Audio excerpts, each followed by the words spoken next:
Welcome to Boardroom and Bonnets with Tamika Shanae and my co-hosts Destinee Brown and Ms. B, where ambition meets authenticity.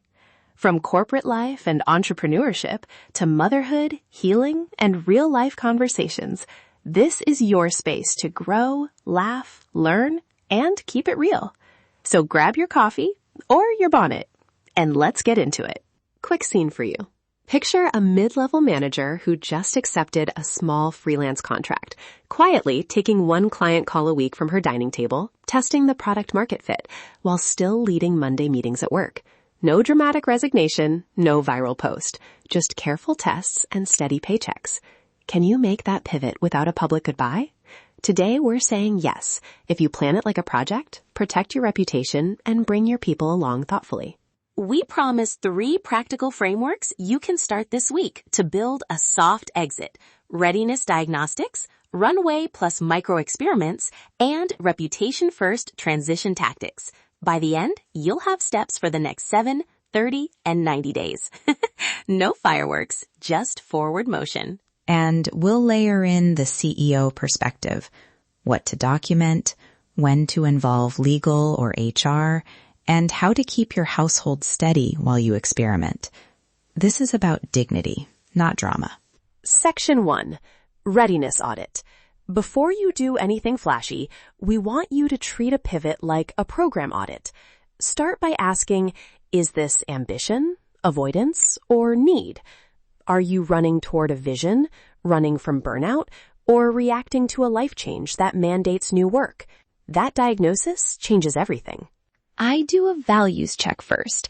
If your daydream work aligns with your core values, freedom, creativity, service, then treat it as an objective. If it's purely escape, slow down. Ask, when I feel energized doing this work, what exactly is happening? Is it the autonomy, the creative problem solving? Name it. I use practical signals: energy patterns, cash flow stability, and timing. Energy signals: if you have consistent creative energy for an idea over 3 months, that's a green flag. Financially, can you build a 3 to 6 month buffer before you reduce hours? And timing: are there obligations, big launches at work, caregiving cycles, that make now a risky window? Make a simple readiness grid this week. 1 column for ambition indicators, 1 for avoidance flags, 1 for timing constraints, and 1 for resources available: time, money, and support. If avoidance flags outnumber ambition indicators, pivoting quietly isn't the answer. Recovery or conversation is. But if indicators line up, you're ready to treat the idea like a product to test. Real talk, motherhood shifted my timing. I had to delay a big launch when my toddler needed more at-home care, so I tested with micro offers that ran in pockets of time: weekend workshops and late-night consults. Those small wins built confidence without risking the steady paycheck. Section 2, Financial Runway and Micro Experiments. Once you've run the audit, build runway, conservative runway. We recommend modeling for 3 scenarios: optimistic, realistic, and conservative. Set a concrete buffer. Start aiming for at least 3 months of fixed expenses in liquid savings before you reduce hours. Then pair that with revenue mini goals, your 30-day, 60-day, 90-day targets for validated income. Micro experiments are your safest validation. We suggest 4 low-risk tests: a paid pilot with 1 client, a 1-night workshop, a minimum viable offer to your existing network, and a landing page with a small ad spend to measure demand. Each experiment should be time-boxed, 2 to 4 weeks, and have a clear success metric: number of paying clients, conversion rate, or revenue target. When I set up a pilot, I used very small commitments: 1 module, 1 coaching slot, so I could test pricing and delivery without long-term promises. Be explicit in your offers: limited spots, clear deliverables, and a small fee. People commit when there's clear value and limited availability. Scarcity works, but ethics first. Don't overpromise. Operationally, time blocking is your superpower. Carve weekly deep work windows for your idea. 2 consistent 90-minute blocks beat irregular hustles. Track hours like a budget. How many hours does a paid client require versus your available pockets of time? That gives you a realistic ramp model without burning out. And compliance.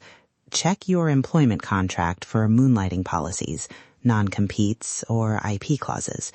If those exist, consult HR or counsel before you sell any service in the same market.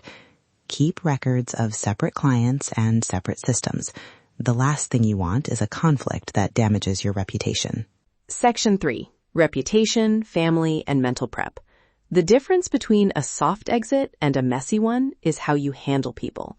We'll give scripts for managers, mentors, and partners, when to be transparent and when to test quietly.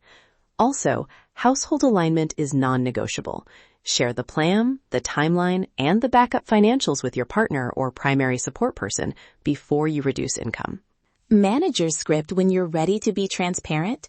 I've been exploring a professional project outside my role that will require a small time commitment. I'm committed to my deliverables here, and I want to discuss boundaries so both priorities are protected. That keeps it professional, focused on deliverables, and opens a conversation. If your workplace is supportive, you might negotiate reduced hours or a project leave. If you're testing quietly, limit visible conflicts. Don't solicit clients from your employer's customers. Don't use company resources.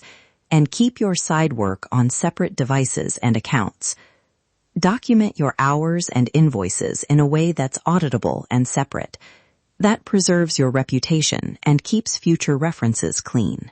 On the home front, schedule a family meeting with your plan and 3 scenarios: best case, expected, and fallback. Share what success looks like at 3, 60, and 90 days, and be honest about trade-offs. Ask for specifics. Who handles school drop-off on certain days? Who can cover late-night client calls? Concrete asks reduce guilt and build partnership. Emotional prep matters. Pivoting quietly can feel isolating. Celebrate small wins, document progress, and keep a supportive circle. Reframe guilt into strategy. Guilt is a feeling, not a decision. Convert it into an action plan. If guilt shows up, what practical step today will address it? Usually a conversation, a schedule tweak, or a minute of self-care helps. Recap and 3 action steps. 1. This week, complete a readiness grid and identify 1 micro-experiment. 2. Next 30 days, run that experiment with a clear success metric, time blocks, and a small marketing test. 3. Next 90 days, build a 3-month runway or secure a recurring client before you reduce core hours. Treat each step like a milestone. Pass-fail criteria included. Before we go to the CTA, quick ethics reminder. If your work touches protected IP or your employer's confidential work, pause and seek guidance. Soft exits must also be ethical exits. If you're unsure, consult HR or legal counsel. It's a small step that prevents a big regret. If you liked this episode, we've created a free soft exit checklist to walk you through the readiness grid, micro-experiment templates, manager scripts, and a family alignment sheet. Head to the episode notes to download it and subscribe so you don't miss our follow-up where we review listener case studies. Also, send us a question if you want your situation reviewed on the show. Subscribe, leave us a review, and share this with another powerhouse woman who might be quietly testing something. We'll read your stories and pick a few for the next episode. We love hearing wins, small and big. Thanks for tuning in. Take the audit, run 1 small test, and protect your reputation along the way. This is how confident pivots are made. Quiet, strategic, and sustainable. Thanks for tuning in to Boardroom and Bonnets. Be sure to subscribe, leave a review, and share this episode with another powerhouse woman. Until next time, stay ambitious, stay authentic, and don't forget the bonnet.